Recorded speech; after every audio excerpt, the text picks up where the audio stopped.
আসসালামু আলাইকুম রহমতুল্লাহ। আজকে ঢাকায় জনতার মেয়র ইশরাকের রায় দিয়েছে মাননীয় হাইকোর্ট ডিভিশন থেকে। আসলে ইশরাক 2020 সালে জনতার ভোট নিয়ে নির্বাচিত হয়েছিলেন, কিন্তু যেহেতু একটি ফ্যাসিস্ট সরকার একটি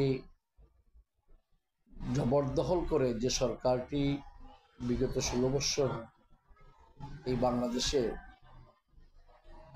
অপশাসনের রাজত্ব কায়েম করেছিল, তাদের সময়ে বিগত নির্বাচনটি হয়েছিল এবং ফ্যাসিস্ট সরকার শেখ হাসিনার আত্মীয় ফজলুল তাপসকে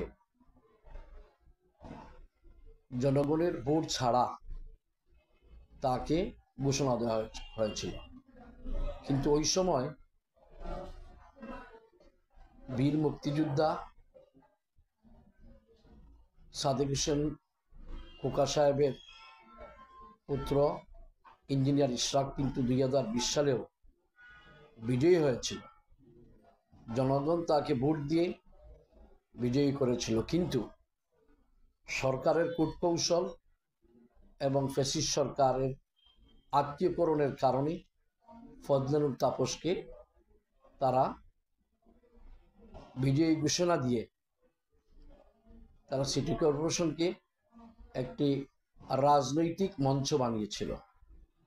আজকে জুলাই আগস্টের যে ছাত্র জনতার আন্দোলন, বিশেষ করে বাংলাদেশ জাতীয়তাবাদী দলের প্রতিটি নেতা কর্মীদের আন্দোলন অংশগ্রহণের মাধ্যমে শেখ হাসিনার পতন হয়েছিল, গণতন্ত্র মুক্তি পেয়েছিল, আইনের শাসন প্রতিষ্ঠিত হওয়ার প্রথম ধাপ, এবং বিচার বিভাগ যে স্বাধীন, জুডিশিয়ারি যে স্বাধীন, সেজন্যই আজকে হাইকোর্ট এই রায় দিয়েছে। হাইকোর্ট আজকে নয়, আজ থেকে বেশ কিছুদিন পূর্বে তাকে রায় দিয়েছিল যে ইঞ্জিনিয়ার ইশরাক সিটি কর্পোরেশনের, ঢাকা দক্ষিণ সিটি কর্পোরেশনের মেয়র হিসাবে।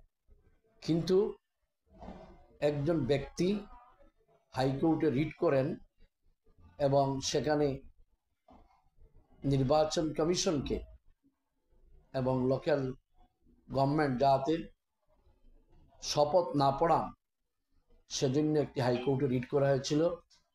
মাননীয় হাইকোর্টের দ্বৈত বেঞ্চ আজকে ওই রিটটি খারিজ করে দিয়ে ইঞ্জিনিয়ার ইশরাককে, যিনি বিগত দিনের আন্দোলন সংগ্রামে, বিশেষ করে ঢাকা শহরে আন্দোলনের একদিন যখন তার গাড়িকে গতিরোধ করে তাকে ফিজিক্যালি টর্চার করা হয়েছিল, ওই দিন ইশরাক তার গাড়ির উইন্ডো নামিয়ে বলেছিল, মারতে হলে মার। এ ধরনের বীর পুরুষ তো হওয়াই স্বাভাবিক ইঞ্জিনিয়ার ইশরাকের জন্য, কারণ ইঞ্জিনিয়ার ইশরাক হচ্ছে বীর মুক্তিযোদ্ধা সাদেক হোসেন খোকার ছেলে, সাবেক মেয়রের ছেলে। এই জন্যই সে এইভাবে বীর পুরুষের মতো ওই ফেসিবাদী সরকারের যুবলীগ, ছাত্রলীগ, স্বেচ্ছাসেবক লীগের ক্যাডারদের মুখে বলেছিল এবং প্রতিবাদ করেছিল। আজকে সেই ইশরাক ঢাকা দক্ষিণ সিটির মেয়র হিসাবে মাননীয় আদালত তাকে রায় দিয়েছেন। আমরা অত্যন্ত আনন্দিত যে আজকে জনগণের রায় দেরিতে হলেও কিন্তু আজকে সেটি আদালত থেকে সেই রায়টি পুনঃপ্রতিষ্ঠিত হয়েছে। আমরা চাই এভাবেই বাংলাদেশের জুডিশিয়ারি থেকে সকল জায়গায় যেন মানুষ তাদের ন্যায় বিচার পায়। দীর্ঘ 16 বৎসর মানুষ ন্যায় বিচার থেকে বহু দূরে ছিল, ন্যায় বিচারের দেশে প্রতিষ্ঠিত ছিল না।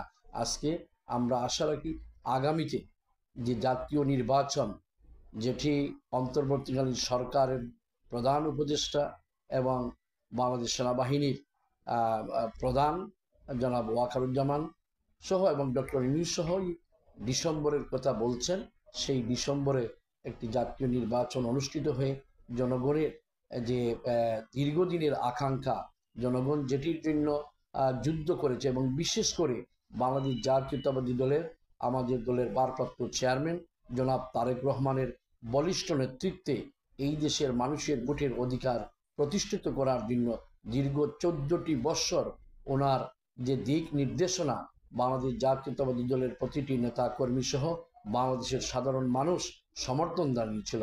আজকে সেই দীর্ঘদিনের যে মানুষের প্রতীক্ষা, আমরা আশা রাখি এই অন্তর্বর্তীকালীন সরকার নির্বাচন প্রক্রিয়ার যে সমস্ত সংস্কার করা প্রয়োজন, নির্বাচন প্রক্রিয়ার সংস্কার করে দ্রুততম সময়ের মধ্যে নির্বাচনের দিনক্ষণ ঘোষণা করবেন, এই আশা প্রত্যাশা রাখি।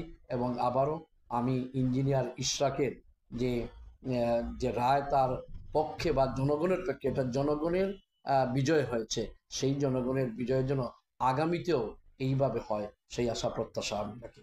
সালাম।